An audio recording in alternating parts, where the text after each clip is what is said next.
कहते सुनिए, आपको मैं अपने, नारद जी कह रहे हैं कि ये सुनी हुई बात नहीं है, मैं आपको सुनाता हूं अपने जन्म की, मैं आपको बताता हूं अपने पूर्व जन्म की बात। अब नारद जी कथा सुनाते हैं अपने पूर्व जन्म की। नारद जी कहते हैं कि मैं पूर्व जन्म में एक दासी का पुत्र था। हमारी माताजी संतों की सेवा करती थी।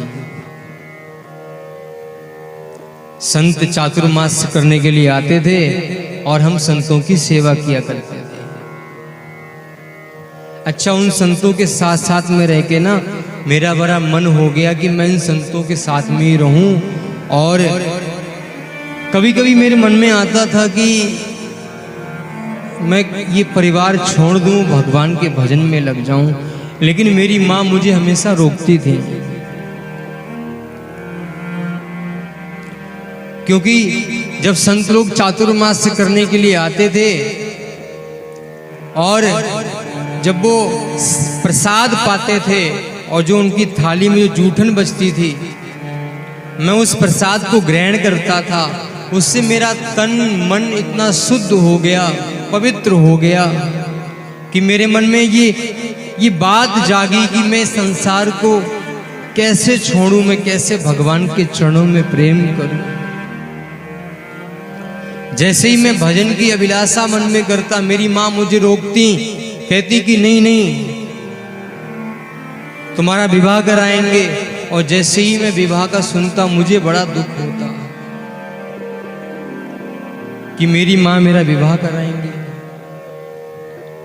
लेकिन हुआ क्या कि एक दिन मेरी माँ जंगल में गई थी लकड़ी लेने के लिए, संतों की समिधा लेने के लिए। और रास्ते में आते हुए उनको सर्प ने डस लिया, उनकी मृत्यु हो गई। वो भगवान के परम धाम को चली गई।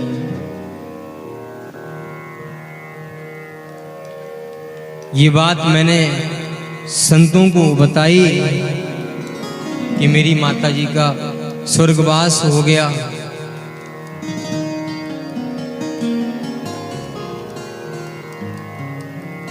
तो संतों ने मुझे एक मंत्र दिया कि तुम चिंता मत करो। और संतों ने मुझे कौन सा मंत्र दिया? नमो भगवते तुभ्यं वासुदेवाय धीमहि प्रद्युम्नाय निरुद्धाय नमः संकर्षणाय च। इस वासुदेव गायत्री मंत्र का मैं निरंतर एकांत में बैठ के जप करने लगा। अब तो संत चले गए सब अपने अपने धाम को। जिस आश्रम से वो आए वो सब चले गए अपने अपने धाम को। लेकिन मेरे मन में एक ही अभिलाषा रहती कि कैसे भी करके बस मुझे प्रभु का दर्शन हो जाए।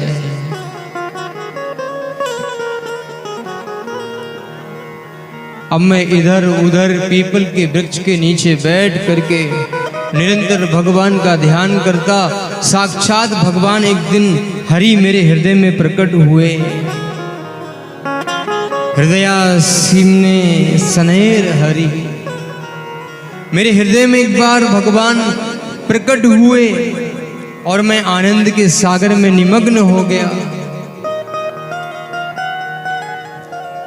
मैं डूब गया बिल्कुल सागर में। मैं व्याकुल हो गया उन परमात्मा का दर्शन करने के लिए कि प्रभु अभी मेरे हृदय में आए, अब कहां चले गए। जैसे मैंने आंखें खोली, गायब हो गए। तभी आकाशवाणी हुई, हे पुत्र खेद है,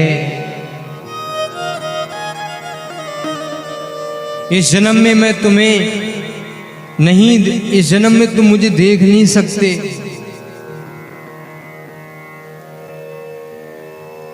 तुम्हें इसके लिए अगले जन्म में प्रतीक्षा करनी पड़ेगी, तब तुम्हें मेरा दर्शन होगा। अभी तुम्हारा ध्यान थोड़ा कच्चा है। और मैं ध्यान करता रहा। एक दिन तुम मुझे अवश्य प्राप्त करोगे, भगवान ने ये कहा था। नारद जी कहते हैं, व्यास जी महाराज, इस प्रकार मेरे साधना करते करते युग बीत गए, महाप्रलय हुआ, भगवान ने सबको गर्भस्थ कर लिया। महाप्रलय के बाद भगवान ने पुनः सृष्टि का निर्माण किया और निर्माण करने के बाद मैं दासी के पुत्र से सीधे ब्रह्मा का पुत्र बनकर के प्रकट हुआ। और कैसे बनकर के आए नारद जी महाराज? देवदत्ताम इमाम वीणाम स्वर ब्रह्म विभूषिता मूर्धयित्वा हरिकथा गायमानश्चराम्यहम्। भगवान नारायण को पुकारते हुए जब मैं क्षीर सागर पहुंचा तो भगवान क्षीर सागर में नारायण का जब मुझे दर्शन हुआ, उन्होंने मुझे एक वीणा दे दी। कैसी वीणा? देवदत्ताम इमाम वीणाम स्वर ब्रह्म विभूषिताम। और बोले, अब तुम हमारा गुणगान करो। और नारद जी को जब वीणा प्रदान करी, नारद जी जिधर जाएं उधर एक ही मंत्र का जाप करें, श्रीमन नारायण श्रीमन नारायण नारायण नारायण